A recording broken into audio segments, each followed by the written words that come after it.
So, we've been in this Ephesians series for 3 weeks, and I was really impacted by Ephesians 2 through 11 and 22 that we just preached this weekend. And I think the major theme that hit me is unity. I mean, unity is a big deal throughout the entire book. What do you think of unity in the text, and what do you think of how does it apply to the stuff that we're doing, even in Silicon Valley? Yeah, I've been really struck by that, the whole series. I wouldn't have thought Ephesians going into this was a big text on unity. It just seems like it's everywhere. It's been really surprising studying it. You just see it kind of scattered throughout. And it's actually, for me, made me think differently about how the second half, which deals with marriage and jobs and all of that, like the fact that unity informs all of those topics is kind of a new idea for me. Yeah, and I mean, it starts right off the bat with it, right? Because I think English is such a weak language sometimes for the Bible because the you was not a plural you, Yeah. It's kind of advantage Texas. I know, it's the y'all. Because you have a y'all. The biblical y'all. We don't have that. And so it's so easy for us to read, it's just me. It's all about me. Yeah. But there's not a single one, right? There's not a single singular you in here. And that's a really different read for us. And right off the bat, then you see it's all about us. Yeah. One of the things I think that is so powerful about the unity that we're showing here is we all don't share the same exact theological framework.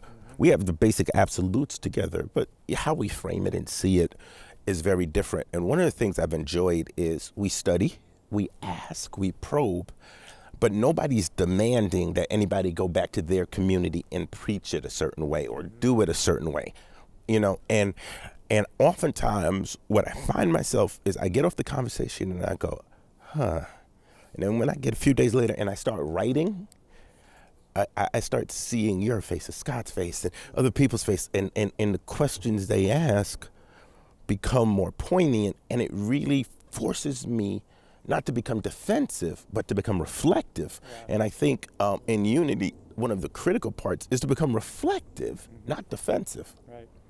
Yeah, I think I was talking about this in one of the messages I was working on, but what makes that possible is humility. And I think that's where, we come together and we might see things slightly differently, but I think there's a humility in our gathering of just, here's my perspective, I'm going to offer it, and people do with it what they want. And that's really, exactly. It's really healthy and really powerful to be with people that think differently but are humble about it.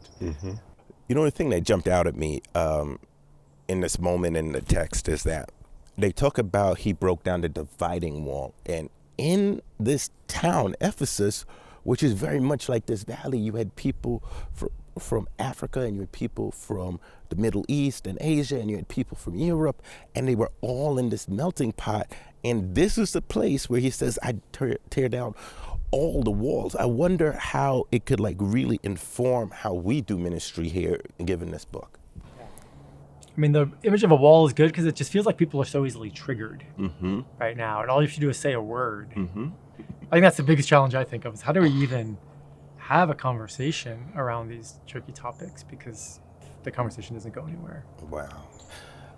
But it's great because all of Ephesians leading up to that section in Ephesians 2, it's all about things that unite us, that we are dead to sin. We all are together dead to sin, and we all have this singular calling to know more of God. And your congregation has 3 different language groups, right? So there's a very real unity there in the midst of the differences. Is that play out? And within that, there's a whole bunch of other cultures too. And within there's all kinds of these regional rivalries. Right. And yet somehow we have to fight really hard to be able to get along with each other and say, well, we have one Jesus, and so we're either going to be one family, and we're going to either extend our notion of family, which is really hard, I think, for Asian people to not think about blood as family, but we're going to, or even region as family. It's like all of us are family. But we're going to say that the blood of Christ is our blood, and then that's going to be our family. Wow, so, that's huge. That is huge. Yeah. It's interesting because in the text, the real power of reconciliation is Jesus. It says it so clearly in the text, in his blood, in his flesh, in his person, in one body, through the cross, through him, in one spirit. Yeah. And sometimes I wonder if when we're trying to reconcile, we're trying to do it on human terms when we need to know that Jesus is the reconciliation for us. Yeah.